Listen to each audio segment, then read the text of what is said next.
Welcome to the first ever edition of Masks, Mats, and Mayhem. I'm your host, Justin Harvey. You can hit me on Twitter at JustinHarvey75 anytime.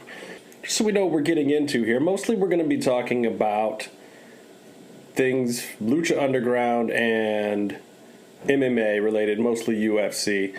Those are two things near and dear to my heart, and two things that I think deserve the talk that they get and the chatter that they get out there, and I'm going to add my voice to the mix. So without further ado, I'm going to jump right into it and start talking a little bit about Lucha Underground. Now, there's a lot of people out there doing Lucha Underground reviews, and I won't say a lot, but there's a few people out there, and they're great at what they do, and I listen to most of them myself just to see what the opinions are out there, but opinions is definitely where I'm focused. A little less of review or telling you what happened on the show, a little more of what I think about where the show is going and what I love about it, and at times maybe what I don't like about it or what concerns me or things I like to see. I'm definitely a fan, so please know that everything that I say, all of my opinions are just coming from the standpoint of a fan. I am not a wrestler. I am not a mixed martial artist. I don't fight. I don't wrestle. I simply enjoy these programs, and the people who compete on them are near and dear to my heart. And hopefully we gain some perspective just by talking about it a little bit. So the Lucha product overall, I want to say this. The in-ring quality of the work is phenomenal. It's through the roof. You can tell that the people who are there want to be there. They want to impress the audience. They want to impress the people watching on TV. Everything about the product, you can tell right off the bat, is made by people who care. I saw the product when it initially started airing, when I heard about the whole thing. I've worked in reality TV myself. So when I heard Mark Burnett and Robert Rodriguez were teaming up to do a show, I was interested right off the bat. And then I also have been a wrestling fan on and off for a long time. But then when I heard that they were putting together a very new and unique show, specifically for Robert Rodriguez's new network, El Rey, I was intrigued from the get-go. So I did watch some of the early episodes. I didn't go to the first season of the tapings. Good friend of mine, I did go in the first season, but not at the very beginning. Good friend of mine, Byron Turk, hit me up, and we had worked together in the past, and he knows I'm a wrestling fan. He's like, have you seen this new Lucha thing? And I was like, dude, I've seen it. I love it. It's great. He was like, well, we went to a couple of tapings in there. It's amazing. It's off the hook. So you got to come with me. And he, if you're in town. And I said, okay, well, great, let's do this. So I went with him and Lucha Gringo and J-Ray and a couple other people and met, all the guys in the Lucha Clique and a lot of the fans who go. And that was around the time in the first season of the return of Drago. So it's definitely a little ways in, probably right in the middle of season 1 was the first taping I ever went to. And I was even more sold. Having seen the product on TV, I thought initially, man, is this going to go over with the fans? What's going to be the deal with this thing? It's kind of crazy. The Dario character at first, I didn't know what to make of, I'll be honest. I knew he was an actor, so it was a little hard. It's like, well, and this shows where all of us wrestling fans have been, is that we're almost programmed that we have to see the real booker on camera. And it was never like that back in the old days. It was all gimmick, But it was weird to me at first. It was like, but wait, that makes sense. Why would I want to see the real booker on camera? Eric and DJ, those guys who write the show and make the show what it is, those guys aren't on-air guys, nor should they be. And rightfully so, them creating a character to portray the overlord of this whole universe is genius. And at first, I will say, it did rub me a little strange, but then as you get into it and you meet the Dario Cueto character, you really get a feel for where the show is going. And in the first season and in the early episodes, they were presenting, I feel like, a little bit more of just trying to present what the product had been in Mexico and with AAA and other things, but it very, very quickly developed with some of the other talent that they brought into what is certainly a hybrid product that I feel no one has really seen before. Some things may be reminiscent of things you've seen before. You might feel some elements of AAA or WWE or, New Japan or even ECW. And I will say, as a longtime old school ECW fan that was in the old ECW arena and saw a few shows around the country, pre-WWE takeover days, that the feeling from the fans especially is very similar to what ECW had going back in the day, which is just amazing to me. And if you go to a taping, you'll see what I mean. For that smaller group of people, and it's less people than would be at those ECW shows. I mean, that venue only holds a few hundred people in Boyle Heights there. And yes, it is really in Boyle Heights for anybody who doesn't know and thinks that is just part of the storyline. No, you have to drive to Boyle Heights, park on some shady industrial streets, and you stand in line with the people, and they are real people, real Angelinos and wrestling fans. You go into that temple, and it's a whole different feeling. You know it's a TV show. The cameras are there, but it doesn't feel like that. It feels like it's the middle of the night, even though you're taping in the afternoon, and it's just an amazing feeling to be in that room, and the electricity is there. And believe you me, anytime the electricity is not there, Vampiro or Stryker or even DJ, one of the guys, will say two things to the crowd like, "Hey guys, don't sleep on us, we're still here, we got some good stuff," and the crowd will just come back to life. So big props to everybody who goes to those shows, because I think that's a big part of what's making it. But I digress. So, the Lucha product itself, at first, I just, like anybody who's going to turn it on for the first time, you're like, what is this? You've got these glossy backstage segments, these crazy camera angles. It looks like you're watching a Robert Rodriguez movie, and then all of a sudden you're in the ring, and these guys are flying around, and it's a very loose style. It's not these long drawn out setups, and there's not somebody on the mic backstage talking at you for 25 minutes or cutting some huge promo. There's no pyro. There's no Jumbotron. You got a mariachi band playing up in the stands there. And that's the stuff that makes it completely unique, and the stuff where they just said, screw it. We're going to go out on a limb here and try something completely different that no one's ever done before. The in-ring quality that you get too, and the people that they're bringing in, because it's a small roster, they haven't had to bring in a bunch of duds. They're affiliated with AAA a little bit, so they can bring in some of those guys. There's great indie talent out there that's available to work that they've been able to bring in. Some of who have gotten great big pushes, and being a Lucha fan, and we'll talk about this more as we go on through time, you have to be worried that some of these guys who are really independent wrestlers, who aren't under long-term contracts with Lucha for any reason, they may come and go. They may disappear. There may be some great guys that you're seeing in there now that may be gone soon, and you never know. But it doesn't mean that you shouldn't enjoy them thoroughly when you get to see them at a taping or you get to see them on the show. And, and Lucha's giving these guys the push anyway. A lot of guys are getting the push, which is, something that is very unique, I think, to this product. You've seen products with guys that are younger before. You've seen the TNAs and the Ring of Honor and whatnot, and they have trouble deciding whether to push certain guys or not, especially if they don't have them under long-term contracts, and they may come or go. And then you get the old-timers that come in, and these guys demand certain pushes and whatnot, and it's just you're not getting that in Lucha right now. You're getting a way more even playing field of the cream is going to rise to the top, and that's just it. And whatever storylines are working are the storylines they're going to go with. Whatever in-ring action is working good is what you're going to see. The guys who are really putting it in together and doing the work, those are the people you're going to see push. And it doesn't matter if they're male, female, masked, unmasked, former WWE or AAA or just somebody off the indie circuit. It seems like, the stuff that people latch onto is the stuff that's getting the push.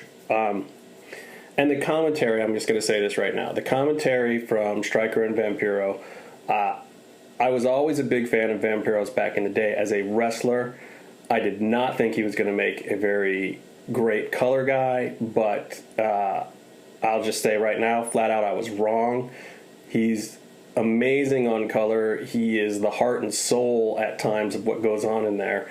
And Stryker has a brain for this that I don't know if anybody knew that he had. Obviously, somebody did. They gave him the job.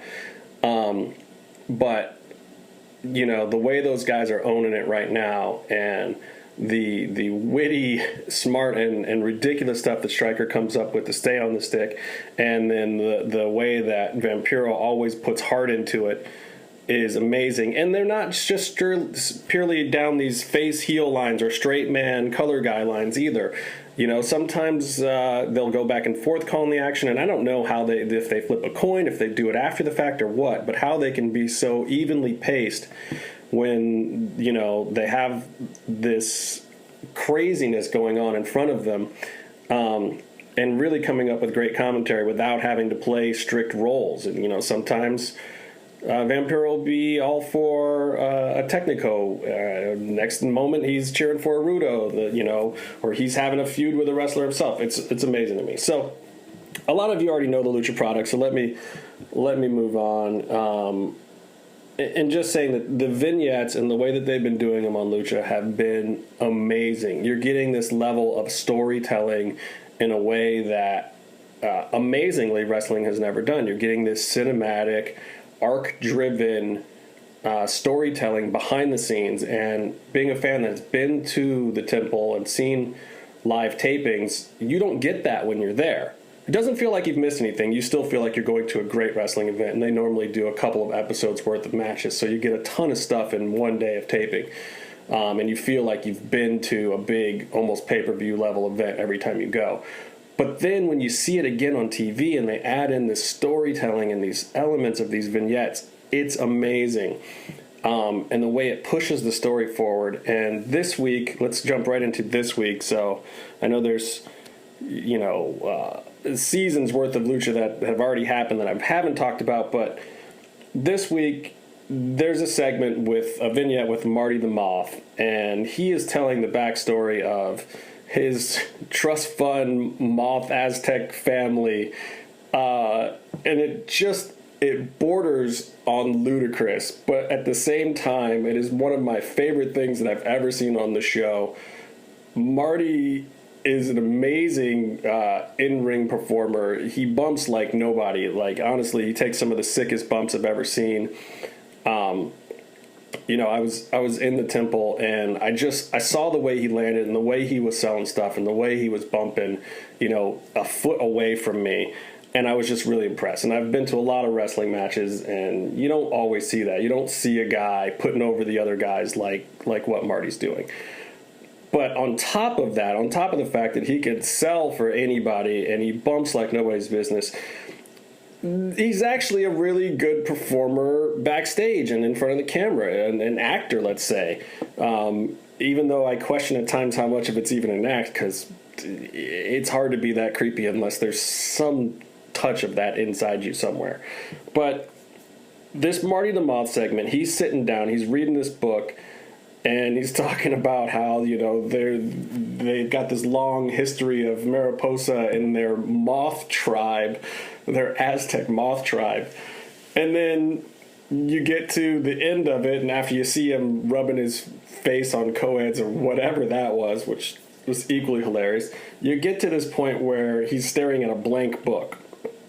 And one of the fun things I wanted to do this podcast for was because nobody's talking about the theories. You know, DeJoseph and his staff, these guys, they're writing this great stuff. And, you know, when you have great science fiction and fantasy and even this in wrestling or lucha, it's fun to think, okay, what are the writers going to do next? Just like somebody does with The Walking Dead. Like, where's it going? And this brought up a big question. Is the book blank because Marty and Mariposa can still write their own chapter of the Aztec Moth tribe story, or is it blank because Marty's just freaking delusional? And I'd love to know what anybody else's theories are on this thing. Personally, I think it's because Marty is flat out nuts. I know J-Man and Urban talked on their show about how maybe it's because he has a future that is yet to be written. I don't know, but I love it, and I can't believe that, this frivolous, fun little vignette segment has actually made me care about Marty and Mariposa's history and them creating their own Aztec tribe, or if this is supposed to be one of the 7 tribes, which I'm pretty sure it's not. But it'd be interesting to see as the tribal warfare and the whole bigger backstory behind Lucha Underground starts to unfold, if Marty can really interject himself, or if he's just delusional and as everyone else is playing out the real ancestral Azteca battles, if Marty is just in there trying to insert himself with ridiculousness that has no place, and Dario just is amused by it, so he lets him do it. I don't know. I just think that it's worth talking about, and that's exciting to me. If you can write a backstage segment that's worth talking about, that has the fans tweeting about it, and the people who I know watch Lucha Underground are still talking about that segment, with everything that went on this week, talking about a backstage segment. And going from that to the in-ring, I really liked Mariposa this week. I liked what they did with her. I don't know if I'm thrilled about what's happened with Sexy Star. I'm hoping to really see her bring it back. I know, they put a lot on her in Lucha Underground to be one of the stars and one of the faces and the names behind Lucha Underground, and I'd like to see that push continue.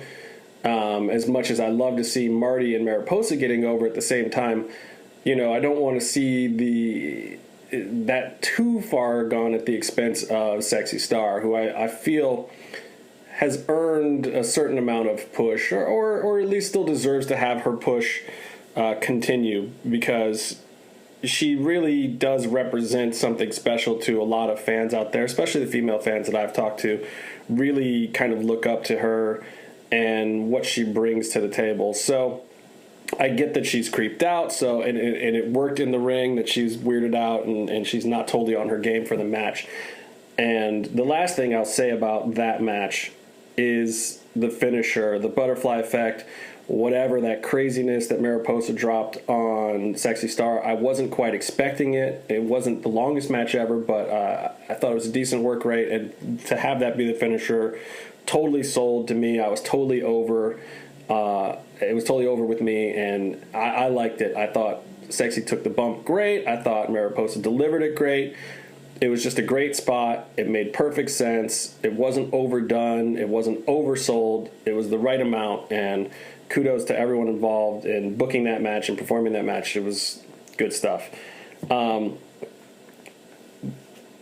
speaking of in-ring work, you have to talk about the Trios champions, the current Trios champions in the storyline, Son of Havoc, Ivelisse, and Angelico, whatever you want to call them. Just amazing. There's so many spots that I don't even need to address, but I love the I call it the stairway to hell, where Son of Havoc is jumping down disciples into the ring. Just amazing to me. The finishers, the planchas, everything just spot on about what those guys are doing. Good things can't last forever, so I don't know how long of a run these guys will get together, if they'll all stay healthy, if one of them has got more indie obligations, this, that, or the other thing. But I will say this.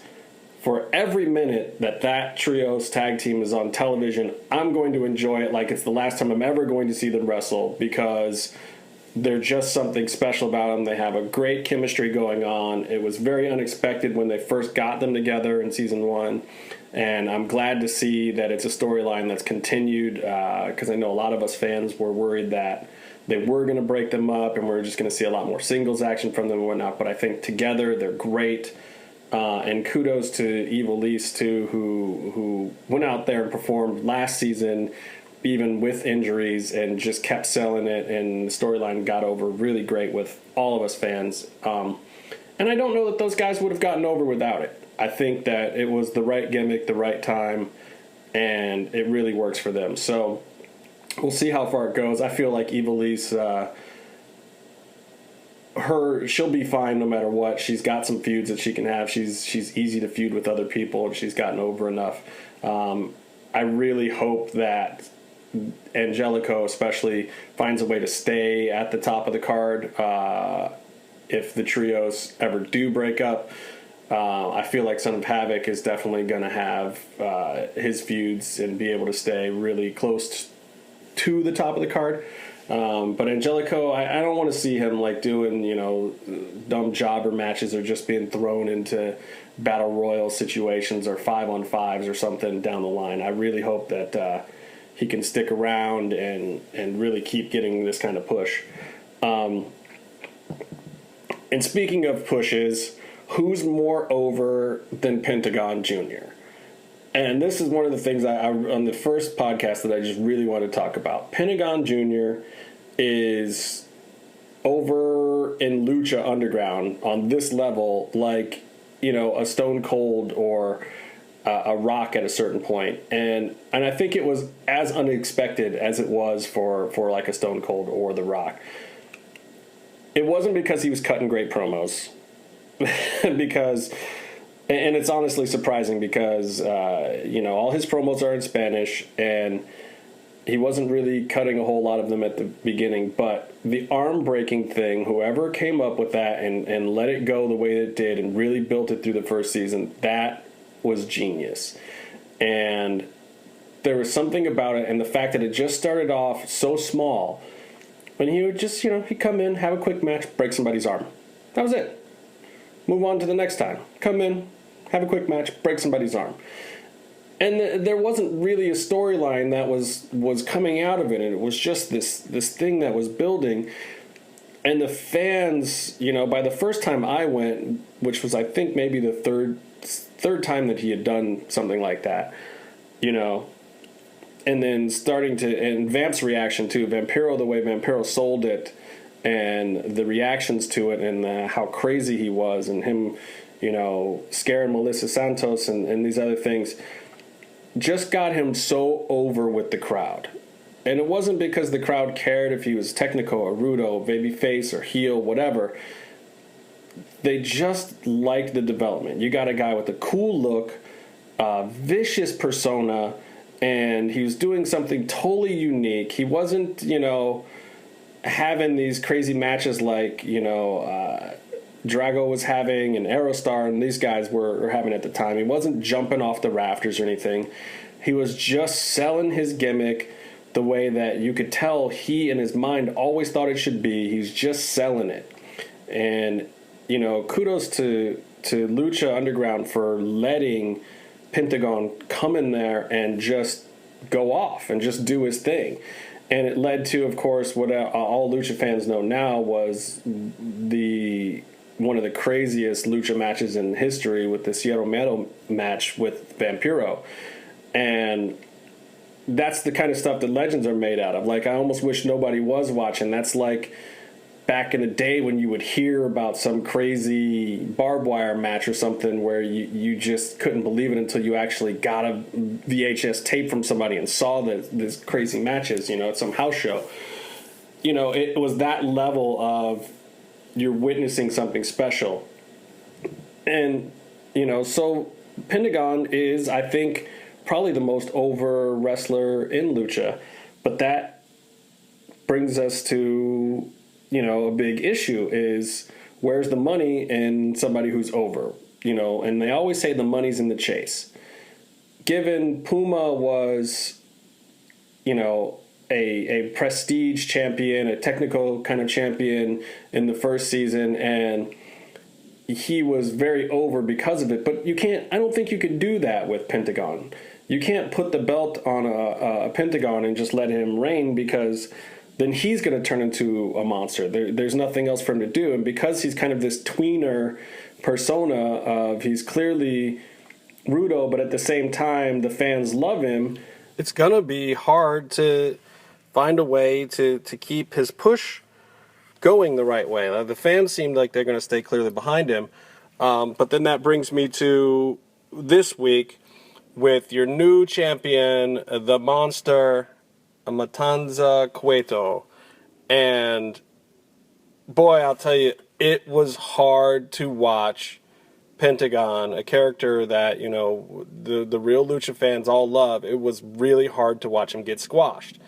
And, as a fan, I have to say, it's concerning. But maybe that's a good thing. I mean, maybe that's exactly what DJ and the gang are going for. They want you to be concerned about your favorite. You don't want to feel like Pentagon's the one that's invincible. You want to feel like there's a challenge, like that he's going to have to find some new way to beat this monster. But at the same time, and I know Lucha fans are wary of being critical of the product, but at the same time, you see a guy like Matanza, who I think is actually a really good wrestler, and I won't break kayfabe and talk about who he is outside of the character, but I think he's a good wrestler. I like that he's been brought in for this. It's a really big push, considering the character that he's come into and being the boss's brother and whatnot, and this huge monster. But it's concerning. We've seen monsters in other promotions. You know what a monster run means. I mean, is this going to be Bill Goldberg? Are we going to see this guy, just with the belt already in hand, just thrash everybody in the whole promotion for weeks and weeks and weeks on end? Does he have a weakness? Is Dario his weakness? Where's the storyline go? And as a fan, I'm always concerned when I see a monster. And those guys that are physically more imposing than everyone else, they have a gimmick that's more imposing than a lot of other people. I think they've done a great job with guys like Cage, and they've kept him, being this machine that can destroy everyone, but they put him in matches where you get to see his awesome work rate. He's got some vulnerabilities. There's the right kind of swerves going on, so he's not this thing that you think no one can beat. Which is, I guess, to his detriment at times for Cage, but for Matanza, it worries me. I mean, he's not going to be doing much of his talking. It's going to be Dario, and if any at all. And he's already just obliterated the icon, is what I think I'll call him, the icon of Lucha Underground and Pentagon Jr. So, without getting any spoilers or anything out there, I know a lot of people who have been to tapings and whatnot know a little bit of where some of this might be going, but at the same time, I just wonder, wow, was that too soon? Great match to watch. Love the show. Love the ending. Had me wanting more. I tweeted out the worst thing about Lucha Underground is having to wait 167 hours till the next episode airs. And that is so true after seeing something like that. Seeing it play out and wondering, God, how do they push these guys now? Where does this feud go now when Matanza has really just crushed the icon of Lucha Underground? And I think that's something we'll talk about more in the future, depending on how this Matanza championship reign plays out. Is Katrina going to get involved? Where's Mil Muertes fit into all this? If you're looking at the top of the ladder, I guess really what you're looking at, the top of the card is Matanza, Pentagon Jr., and Mil Muertes. And maybe a few other guys can work their way in there, and hopefully let's see a Brian Cage or a Morrison work their way in there, and it'll be interesting. But that's one of my concerns, and I love the Lucha product, but at the same time, I'm not afraid to be critical of certain aspects, and more than critical, just questioning it as a fan. And I hope the other fans out there are questioning these things too, because it means that you care. It means that you're interested in the product and where it's going, and hopefully it's exciting. I know the ratings are moving up. Hopefully more eyeballs are coming to the program, and I hope as they come to the program, the monster push for Matanza isn't something that slows down the fans' respect for the product at all. Because I know sometimes these things are necessary, and I think there has to be an element of the chase, like I said, for Pentagon, to be the exciting character that he is. He has to be on the quest to get that thing, and we need to see, will he slip more into darkness to get it, or is he going to do more of a face turn to try to get to the front? Is he going to collect allies? Is he going to just beat his head against the wall trying to beat this Matanza and get his opportunities from Dario when there's just nothing there that he can do to win. So I'm excited to see where that goes, and I hope that Lucha knows that Pentagon is the breakout star at this point. I mean, you've got your Prince Puma, and you've got some of these other guys, and obviously with Ray coming in now, you've got some huge stars there, but at the same time, Pentagon feels like the star that the Believers and the Lucha Clique and the Bala Club and the guys who are coming to all these tapings, he is the star that they want, and they want to see big storylines and big things happen to. And obviously, people want to see him wear the strap at some point in time. So the question remains, will Lucha Underground give the fans that satisfaction, or is it better for them to drag the fans along, always wanting it and always just being slightly out of reach, like, you know, some sitcom relationship from the 80s with, you know, on Cheers or something, where they're always just so close to doing it and then they never do it, because if they did, you'd stop watching. So I don't know what the answer is. I don't know what the answer is. I have the question. I have no answer. That's my biggest question. What do you do with a tweener Pentagon that's more over than anyone in Lucha? And what do you do with Matanza now that you've created this monster? Can this monster be contained? You know, the match I didn't mention that I'll talk about right now is Taya and Johnny Morrison, or Johnny Mundo, whatever you want to call him. I am going to publicly question right now what is going on with Taya. I want to know. That first match with her and Cage was so amazing, and it surprised me. I was not at the taping where that match happened, but I had heard from some people like, oh, you're going to be impressed, man. You're going to be impressed when you see this girl. And I was like, okay, well, I know she's been around, and, you know, I've heard that she's got really good training, and, you know, I can't wait to see it. And then I saw the actual match with her and Cage, which I believe aired a couple weeks ago or last week. Amazing. I was blown away. The work rate was ridiculous. It was insane. And I know this week you had the run-in and the Morrison being afraid thing, and that worked. I just hope that, you know, I hope that she doesn't turn into a valet or something like that. I want to see her wrestle. I want to see her continue to get a push, and I want to see her get a push from the in-ring work that she's obviously capable of after watching that match with her and Cage. I just want to see that. She put in some good work this week. So did Morrison for the 3.5 seconds he's in there. And kudos to Johnny Mundo for, you know, being willing to go in there and do bits that are a little more acting than just his physical presence. Because the dude is a specimen. The dude, I mean, he's got ridiculous moves. He's always innovating. You know, he's, you know, twisting and turning and parkouring off of stuff, and the guy's in-ring ability is amazing. So it's awesome for him that he doesn't just have to rely on that he can do some heel spots, that he can run away and whatnot. But I'll just leave it at the fact that the jury is still out on the use of Taya and where her character is going, and I really hope that they find some good feuds for her and people that she can really work with, and that, you know, she can put over and that can put her over, because I think that the in-ring work is certainly there and deserves to be, you know, witnessed by everyone in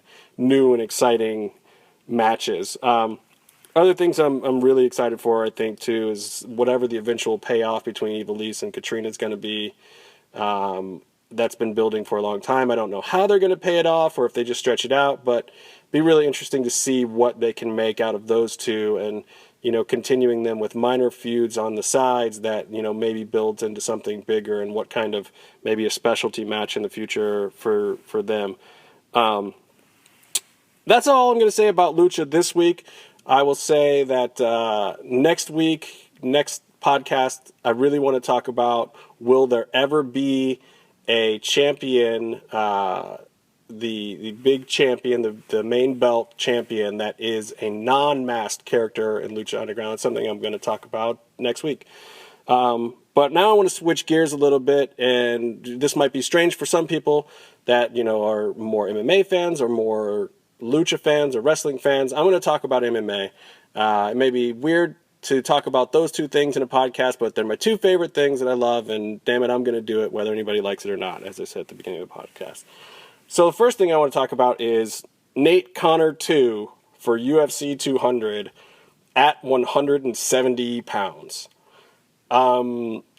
I will say I'm a fan of Nate Diaz 209, and I'm a fan of Conor McGregor simply because he has talked the most smack out of anybody in a long, long time, and backed it up in a lot of ways. He's taken up a lot of fights. He's had a few things given to him and easier circumstances given to him, and maybe the short notice thing paid off for him in the past with Chad Mendez, and this time the short notice thing didn't pay off for him with Nate Diaz with his last fight. But I am completely baffled by a few things. I think he is the biggest draw in the company, but being at the top of the card when now an interim 145 featherweight bout is being contended underneath him on the card between Frankie Edgar and Jose Aldo, I am completely perplexed. It's just weird. It's not that, prestige-wise, it doesn't deserve to be that way on the card. I think eyeballs-wise and numbers and what's going to draw and what fans want to see, it makes sense. But it just kind of tweaks the credibility of that belt to me. I don't even mind Jose and Frankie fighting for an interim belt. I said a few months ago that that's what I thought should happen. While Conor is sorting out this other stuff, and then they can either strip Conor, or he can relinquish the belt, or he can go down and fight for it, whatever, doesn't matter. Let those two fight, let them have an interim belt. But the fact that it's now on the same card at UFC 200, I find to be strange. I feel like there's something bigger at play, and I feel like the only way Conor goes back down to fight one of those two for that belt or to unify is if he loses to Nate Diaz. I feel like the reason why this fight is staying at 170 pounds is that because there's something else at play. Either Conor's going to fight a GSP or Robbie Lawler or somebody else. I think there's bigger names and bigger money in those higher weights. And I think that that's part of where the UFC is turning now, to these specialty fights and to these things that people are latching onto because they're interested in them, and it's not just about the prestige of titles or best versus the best. It's most exciting conceptually versus most exciting conceptually. I think the fight with Nate proved that to a lot of people, that the casual fans, and they want to see some smack talking, they want to see some heat, they want to see some guys who are personalities, who have some character, and they want to see a little bit of that out of ring, out of octagon work, similar to professional wrestling in a certain regards, but obviously with a different level of stakes, being that it's not written and you can't control the outcomes. Because believe you me, if you could control the outcomes, I don't care what anybody says, there was no fix in on that Nate Diaz Conor McGregor fight. Those guys were swinging hard. They were swinging for the fences with serious malice towards one another, and I don't think it was in the UFC's best interest for Nate to win that fight that way. That's not a finish that you would have booked if MMA was rigged. But at the same time, because of that, I think, they're just going to run it back and see what happens this time and maybe get the results they were hoping for to set up a big fight for UFC 200. I think that the GSP being there in the audience says a lot.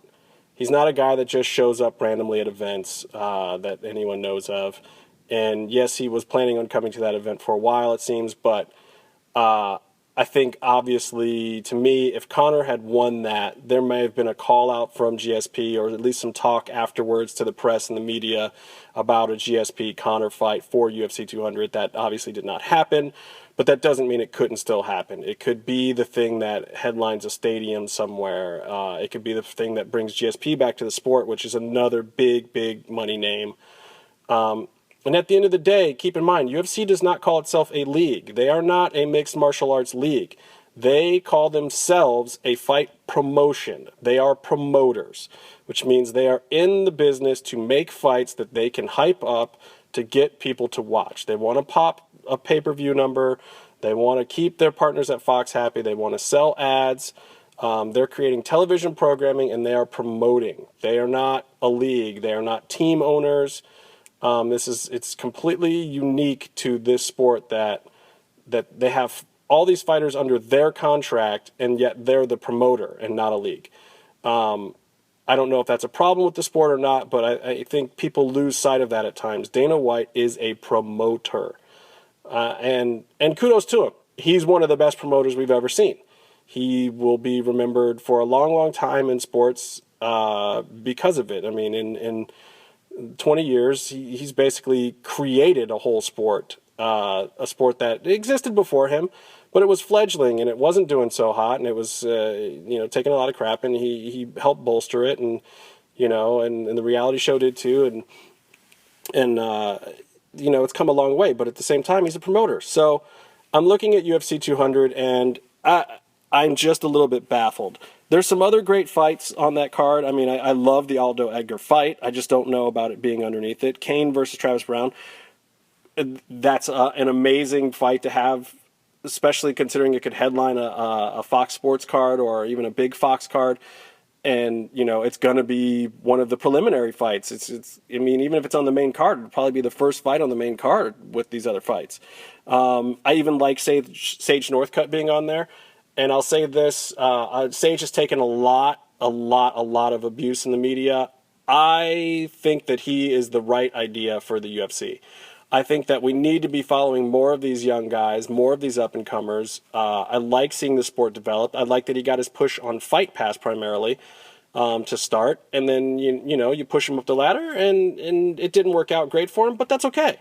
Because people lose in the UFC. It's fine. I don't think a loss means what it used to mean. I think a loss means, hey, that guy that you like, that you saw coming up, now you know that he's got some weaknesses and you want to see what he can do with it and how he can develop more and if he can overcome it. Same with PVZ, Paige Van Zandt. When she's done with her time twirling around on Dancing with the Stars, I'm excited to see her come back and do these things. And again, this is because these are fight promoters. This is not just a league. Within UFC, there are levels. And I know everyone wants UFC to be the elite of the elite, and I think at the top of the card, it should be. Those main events, those pay-per-view people, they should be well-established. But there's nothing wrong with these kind of fighters on the prelims, the undercards. Bring me the best 3-0 fighter out there or 4-1 fighters out there.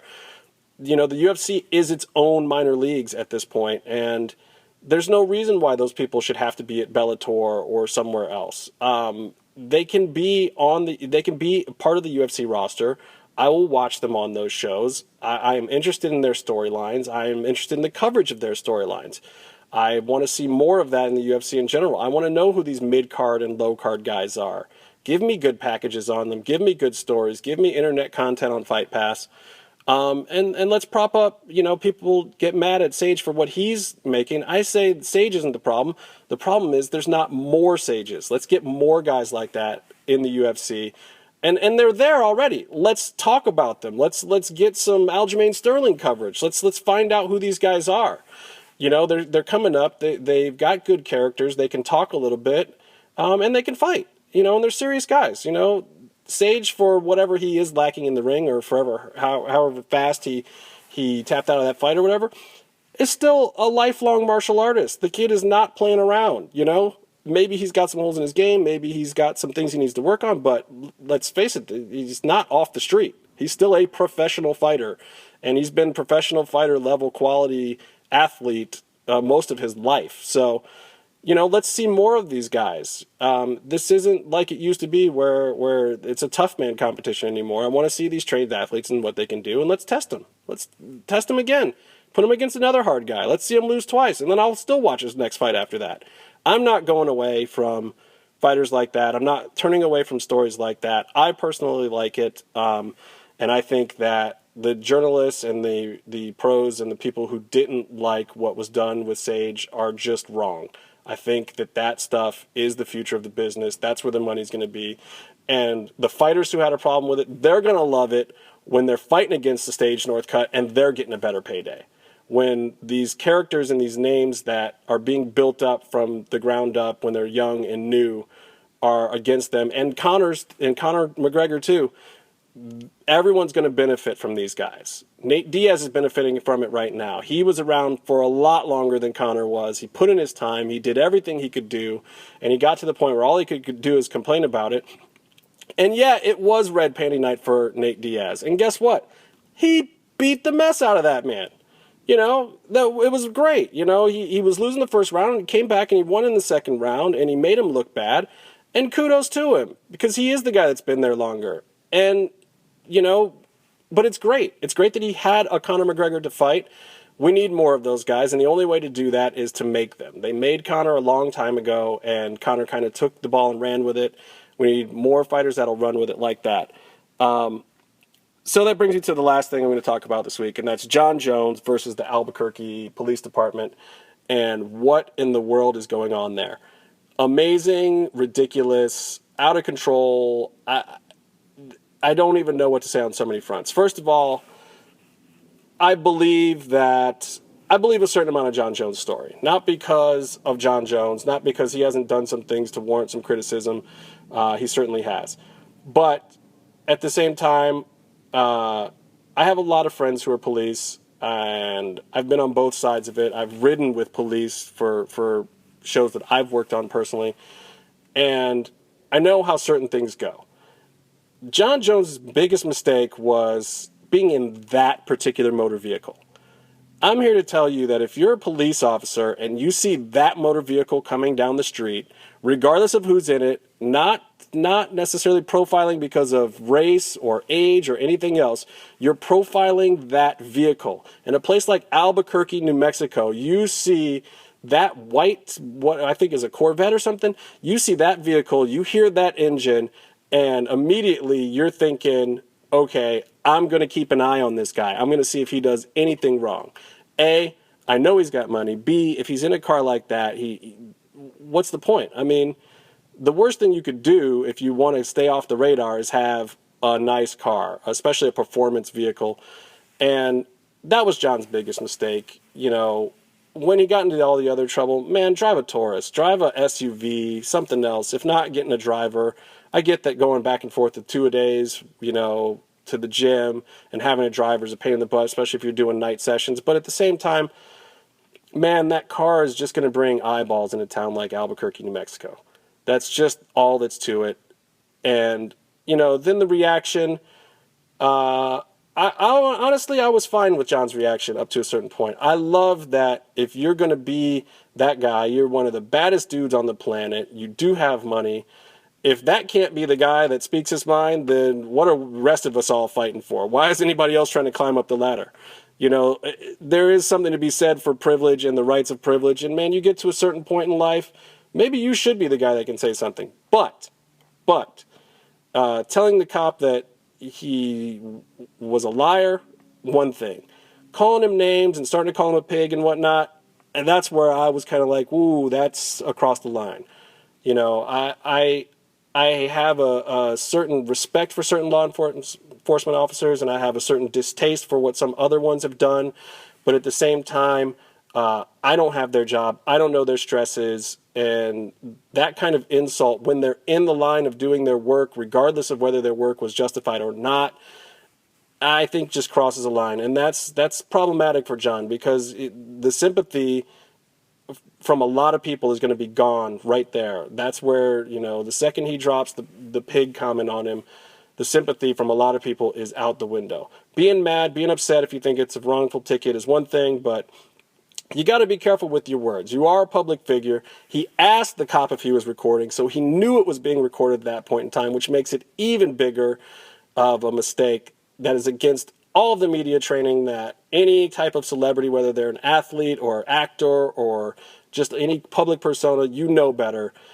You know something is being recorded, and maybe he does need anger management, because that is the point where you can talk all the smack you want. You can say every dirty word in the book. You have a fundamental right to free speech. But at the same time, the rest of us in America, the rest of us have a right to judge you on that free speech as well. And you're going to be judged when you are recorded saying something like that to a police officer, regardless of how wrong they were. It was a mistake. That was the biggest mistake there. That car, driving that vehicle. John, get a driver, drive an SUV, get a caravan, whatever, get a minivan, get out of the white sports car, and, please do something to make reparations to the police department so that your public image can not be sullied going into this match with Cormier. Because I really like the fact that somehow everyone healed out Cormier, even though seems like a wonderful guy, but, and Jon Jones was getting this big face push out of nowhere, because I think to a lot of people, Jon Jones is more realistic. We're Jon Jones. We make mistakes. We want our heroes to have a certain type of vulnerability that we all share. Jon Jones obviously has that and maybe more vulnerabilities, but it's nice for people to see, and I think people like him as a realistic hero. They want to see him come back, they want to see him do well, and they want to know that they can do well in life too because they have their flaws. That's what Jon Jones represents. I think that's why people were booing Cormier. None of us are going to be Olympians. None of us are going to be Daniel Cormier. None of us are going to wear the suits and be on Fox every week and be eloquent with our words like that. And it makes him a heel, not because he's bad. DC, if you don't know why you are getting healed out or becoming the bad guy, the reason is because you're better than us. Nobody wants to be rooting for the guy that they know is better than them, especially if he's saying I'm better than all of you. That makes a heel. We all know it. It's something that's worked in wrestling forever. He doesn't get it because he's not playing a character. It's his real life. He really is an Olympian. He really is this high-level athlete who trains every day, who takes care of himself, who tries to eat right, who says the right things, who tries to do right by his family, who does right by his training partners, has all this loyalty. This is the problem. Jon Jones isn't that dude. Everyone else is like, man, if I was that young and I was the youngest UFC champion, I'd lose my mind. I'd be at parties every week. I'd be out, in the club, FaceTime. So this is the deal. I hope, John, this is it, man. There's only a few more chances left for Jon Jones. He's got to get through that fight. He's got to get there. And honestly, the more this out-of-ring stuff happens, the more I got to say the odds come up in Daniel's favor. And I believe that DC is working on some things. We'll see if he can pull them off in the ring. But Jon Jones is a beast. Jon Jones still has not been tested for real in that ring. We'll see if DC can really do it this time. That's it. That's all I got this week. I'll be back next week with some more Lucha, some more UFC. You guys stay calm, stay in the mix. I'm out.